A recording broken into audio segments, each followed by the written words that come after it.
जिव्हाळ्याचा जो विषय आहे म्हणजे महाराष्ट्रामध्ये जलवाहतूक सुरू करायची ही जेव्हा फडणवीस साहेबांकडे स्वतः 2014 ते 19 मध्ये बंदरे खाते होतं तेव्हा त्यांनी काही प्रकल्पांना चालना दिलेली, संकल्पनाला सुरुवात केलेली.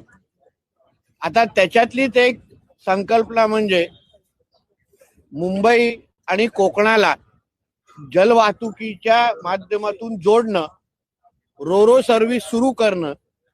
ही संकल्पना मूळ आदरणीय देवेंद्र फडणवीस साहेबांची आहे.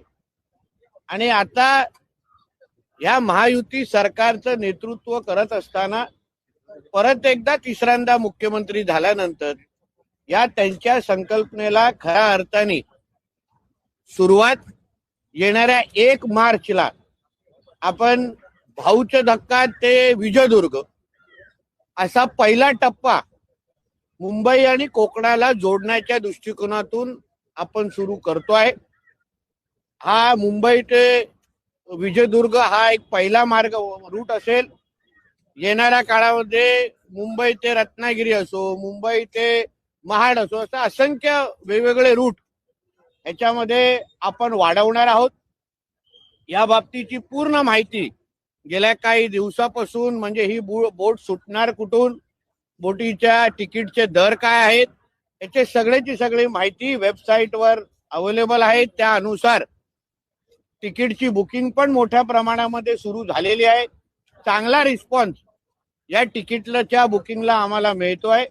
म्हणजे प्रीमियम इकॉनॉमी, फर्स्ट क्लास गाड्या आणि बाईक याचे सगळ्यांचे रोरो मध्ये जाण्याची तयारी 1 मार्च पासून लोकांनी मोठ्या प्रमाणामध्ये शिमग्यासाठी जसं आम्ही गावी जातो तसंच या वर्षी शिमग्यासाठी जाण्यासाठी, सिंधुदुर्ग गाठण्यासाठी रोरोचा वापर आमच्या कोकणातली जनता मोठ्या प्रमाणामध्ये करताना आम्हाला तिकीट बुकिंगच्या निमित्ताने दिसतंय. अशाच पद्धतीचे प्रयत्न भविष्यामध्ये पण रोरोच्या माध्यमातून मुंबई आणि कोकणाला जोडण्याचं, किंबहुना मुंबई किंवा महाराष्ट्र अन्य राज्यांबरोबर जोडणं, मुंबईला अन्य जिल्ह्यांबरोबर जोडण्याचं काम आणि पर्यटन, रोजगार आणि कृषी क्षेत्राला चालना देण्याचं काम या जलवाहतुकीच्या माध्यमातून होईल असं आवर्जून ह्या निमित्ताने नमूद. सर, ही जी बोट आहे ती 12 महिने नवं आयाम आहे, त्याचा कोकणातील लोकांना कशा प्रकारे काय वाहतुकीचे हे जे नवं आयाम आहे त्याचा कोकणात कसा फायदा होईल? बघा, एक तर पर्यटनाच्या दृष्टिकोनातून कोकणाला जाण्यासाठी आपण जेव्हा 4.5-5 तासात कोकणात जाऊ शकू तर मोठ्या प्रमाणामध्ये आपला वेळ वाचेल. आपल्याला आपल्या गावाकडे नातेवाईकांकडे जाण्याचा फायदा आहे. त्याचबरोबर पर्यटन असो, आमचे आंबा काजू व्यवसायाला पण मोठ्या प्रमाणामध्ये, मच्छीमारी मोठ्या प्रमाणामध्ये या निमित्ताने चालना भेटेल. म्हणून मी बोललो की पर्यटन आणि रोजगार या दोन्ही विषयाला ह्या निमित्ताने मोठ्या प्रमाणामध्ये प्रोत्साहन भेटेल. वर्सोवा जेट्टी संदर्भात जाऊ शकते अशी आहे.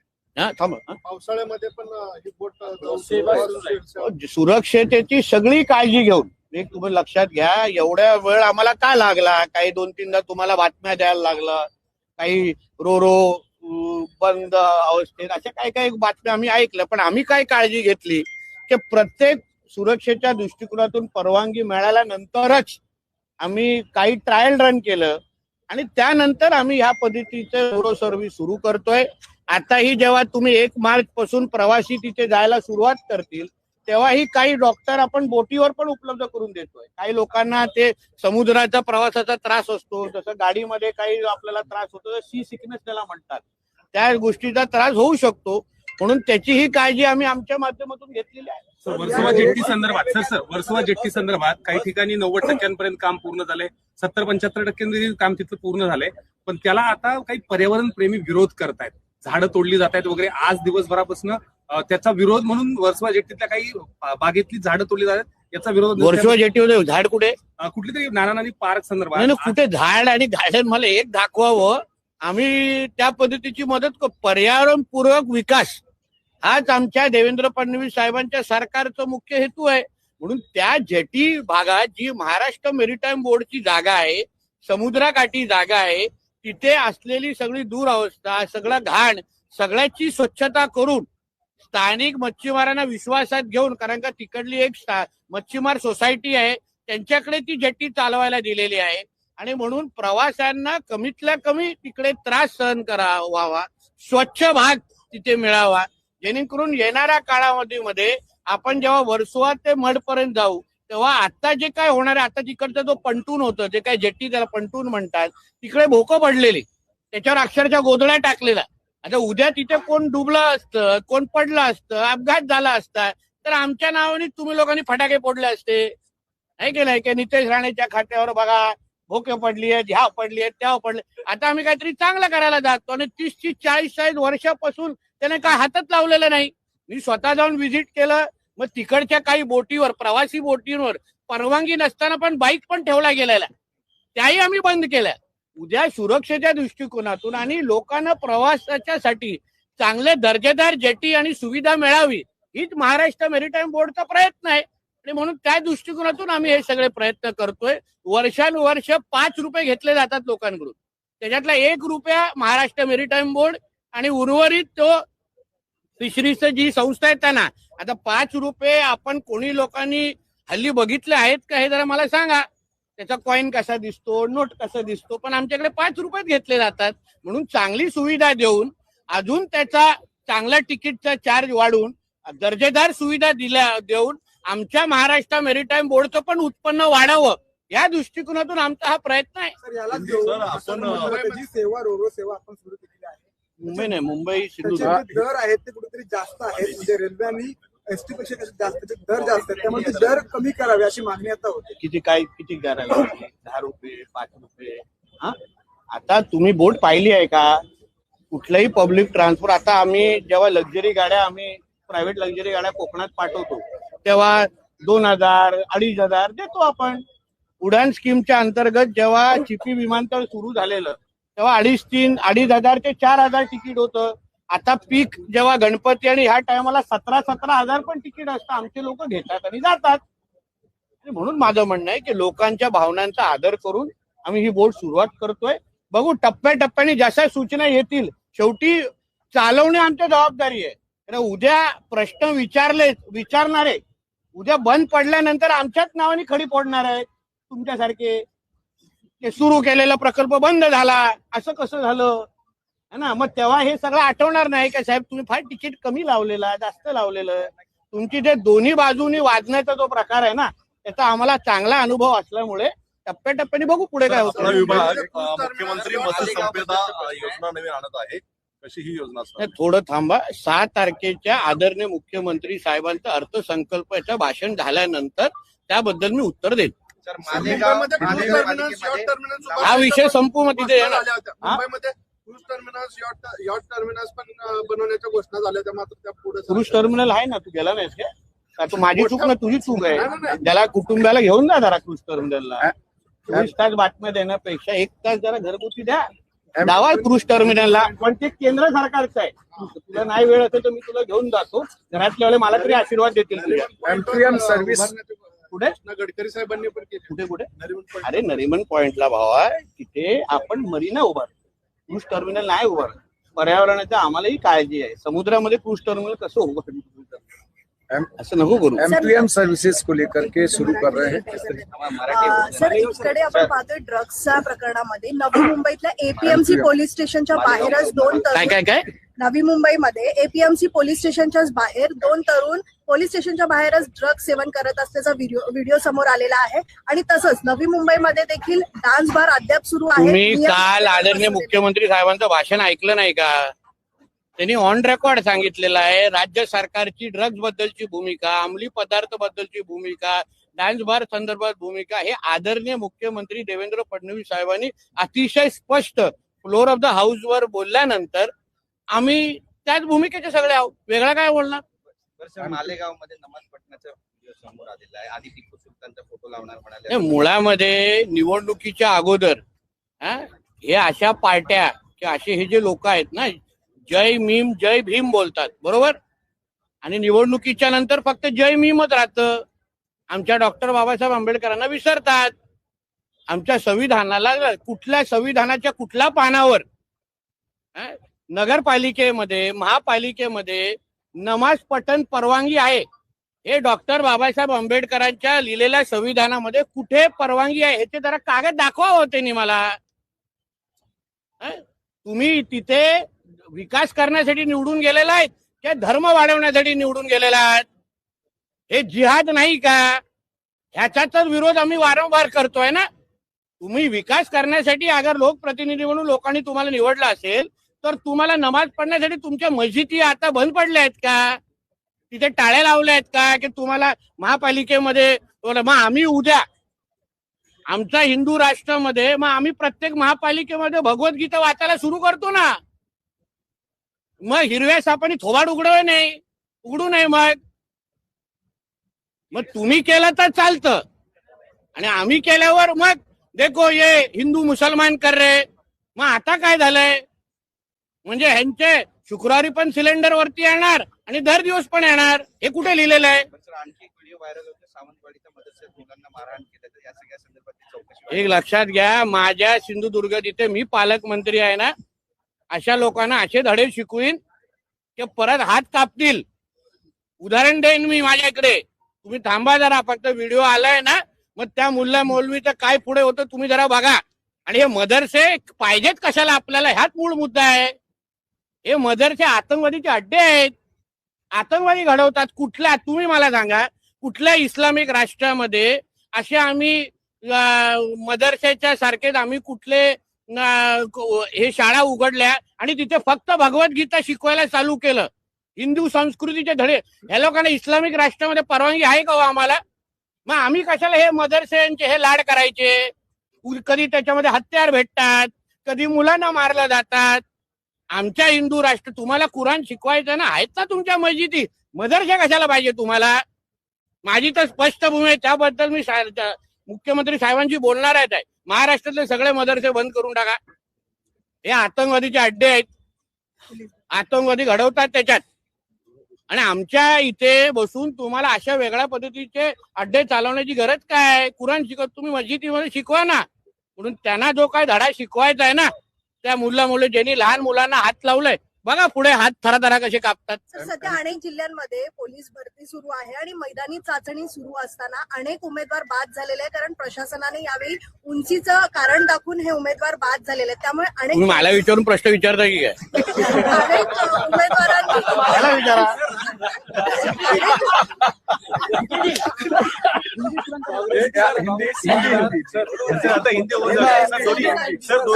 पण अनेक उमेदवारांचे तेथे माझ्या उंचीचे जेवढे त्यांची सगळ्यांची विकेट काढता येते. म्हणून मी पोलीस मध्ये जात नाही. अनेक उमेदवार जे आलेले आहेत सर, त्यांचा मृत्यू देखील झाला. अहो ताई, तुम्हाला विचारायचं आहे तर मी संबंधित खात्याच्या मंत्र्यांना इथे पाठवतो. अधिवेशन सुरू आहे, त्यांना चालता चालता गाठा, इथे बोलवा आणि उत्तर द्यायला सांगा. ते चांगलं सक्षम आहे दोन्ही आपले राज्य. कारण का हे खाता आदरणीय मुख्यमंत्री साहेबांकडे आहे. दोन्ही आमचे राज्यमंत्री सक्षम आहे. बोलवा आणि उत्तर देतील चांगलं.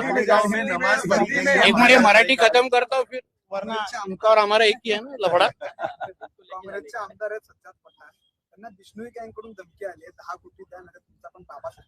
आता हे मला माहित नाही संबंधित, आता त्याची माहिती घेऊन बोलू शकतो. M2M सर्विसेज शुरू करने का फैसला किया है, 2 दिन में शुरू होने वाली, कैसे तैयारी है? देखिए, हमारे मुख्यमंत्री देवेंद्र फडणवीस जी का ये ड्रीम प्रोजेक्ट है. जब 14 से 19 के बीच जब मुख्यमंत्री जी के पास ये बंदरे डिपार्टमेंट था, पोर्ट डिपार्टमेंट था, तभी उन्होंने इस आइडिया की शुरुआत की. उन्होंने काम शुरू किया.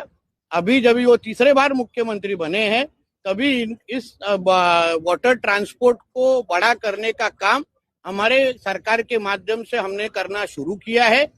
जो मुख्यमंत्री जी का ड्रीम प्रोजेक्ट है उसको हम लोग 1 मार्च से हम लोग शुरू कर रहे हैं.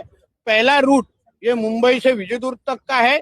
वहां तक हम भाऊचे धक्का ते विजयदुर्ग, वहां से रोरो सर्विस शुरू कर रहे हैं, जो आज मुंबई से अलीबाग तक आपको लेके जाती है. अभी अगला रूट मुंबई से विजयदुर्ग है. ये पहला रूट है. इसके बाद आने वाले वक्त में रत्नागिरी, अलग अलग रायगढ़, फिर अलग अलग राज्यों को भी जोड़ने की तैयारी हमारे वाटर ट्रांसपोर्ट के माध्यम से हमारे मुख्यमंत्री जी की है. मुझे विश्वास है इस के माध्यम से टूरिज्म और एम्प्लॉयमेंट, रोजगार, इसको बड़े पैमाने पे मदद हो। मालेगांव में जिस तरीके का वीडियो सामने आया है कि महापालिका के भीतर नमाज पढ़ने का देखिए, ऐसा है कि ये हमारा हिंदू राष्ट्र है। हमको इस राष्ट्र में इस तरीके का धर्म और जिहाद करने का किसी को परवानगी नहीं। जब भी मालेगांव में जब भी चुनाव चालू था, तभी ये इस्लाम पार्टी जैसे लोग तभी चुनाव के पहले जय भीम और जय भीम का नारा देते थे, और अभी चुनाव के बाद जय भीम किधर भी देखते हुए दिखानी है। इनको जब भी बैनर लगा, फोटो लगाना है, तभी वो टिप्पू का ही लगाते हैं। वहाँ किधर भी डॉक्टर बाबा साहब अम्बेडकर का फोटो लगाते हुए हमने देखा नहीं। मतलब चुनाव के पहले जय भीम और जय भीम, चुनाव के बाद सिर्फ जय भीम, उतना ही है इन लोग का। और ये सारे जो नाटक है ना, इन्होंने कोई इस्लाम राष्ट्र में जाके करना चाहिए। इनको डेवलपमेंट, मालेगांव के डेवलपमेंट के लिए चुन के दिया है कि जिहाद करने के लिए चुन के दिया है? तो इस तरीके के बॉडी को जो चुन के, उनको बर्खास्त करने का क्यों मांग नहीं होना चाहिए?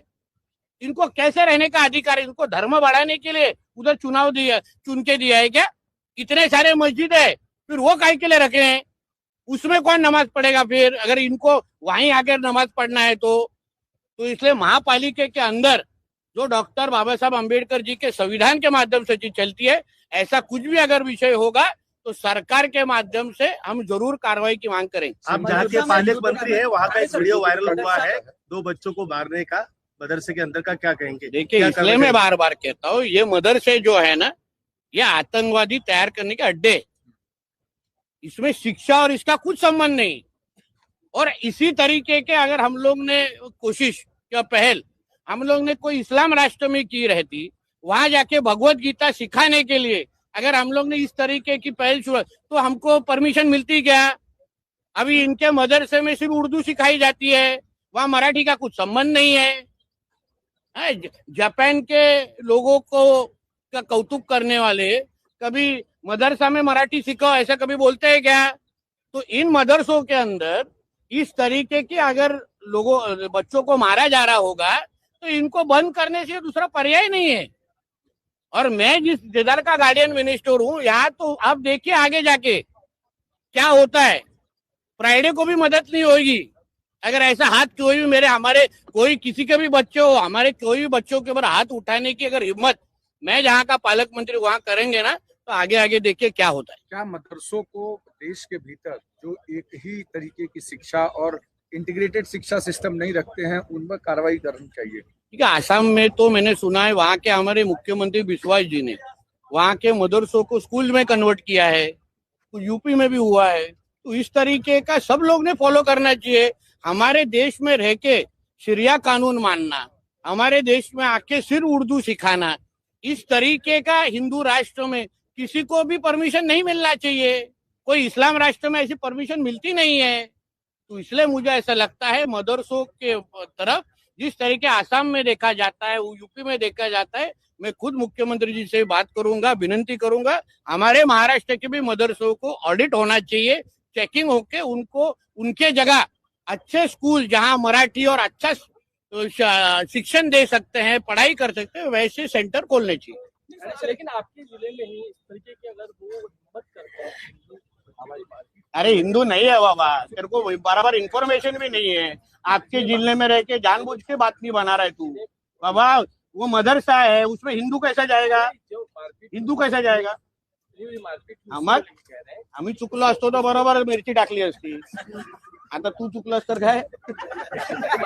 अरे नियम सगळ्यांना सेम असला पाहिजे, म्हणजे माहिती नाहीये बा। आक्रमक नाही, मी शब्दाने नाही कृतीतून दाखवणारा माणूस आहे। त्याला दाखवतो मौलवीला कसा हात उचलायचा असतो, हात कसा कापेल बघा पुढे जाऊन।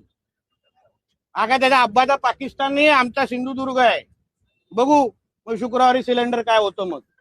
Rane sir, Kerala to file जिस प्रकार से फिल्म आई है, जिस प्रकार से उसमें दर्शाया गया है, हालांकि कुछ फैक्ट दिखा है, फैक्ट है। कुछ मुस्लिम नेता उस फिल्म को बैन की मांग कर रहे हैं, क्या कुछ कहना चाहिए? क्योंकि जिहाद जिनके सोच में ही जिहाद है, उनको केरला स्टोरी अच्छी, 2 स्टोरी अच्छी लगेगी ही नहीं, ना 1 अच्छी लगेगी ना 2 अच्छी लगेगी। जिनको हमारे देश में जिहाद करना है, लव जिहाद के माध्यम से हमारे बहनों को, हिंदू बहनों की जिंदगी खराब करना है, उनको कभी भी केरला स्टोरी 2 पसंद आएगी नहीं। नहीं आएगी। इतनी अगर उनको अगर मिर्ची लगती होगी ना तो भी जिहाद करना बंद कर देना चाहिए। लव जिहाद के केसेस जो हो रहे हैं आजू बाजू में वो बंद करना चाहिए ना, फिर मिर्ची लगनी भी खत्म हो जाएगी ना। सर मराठीमध्ये आता काय त्या चित्राचा प्रोमो तुम्ही देखील ट्विट केलेला होता, आवाहन केलेलं होतं, मात्र आता काही संघटना या चित्रपटावर बंदी एक लक्षात घ्या, सत्य दाखवलेलं आहे केरला स्टोरी 2 मध्ये। लव जिहादच्या नावाने ज्या प्रकारे हिंदू माता भगिनींचे आयुष्य खराब करण्याचा कार्यक्रम हे जिहादी करतायत ते सत्य दाखवलेलं आहे।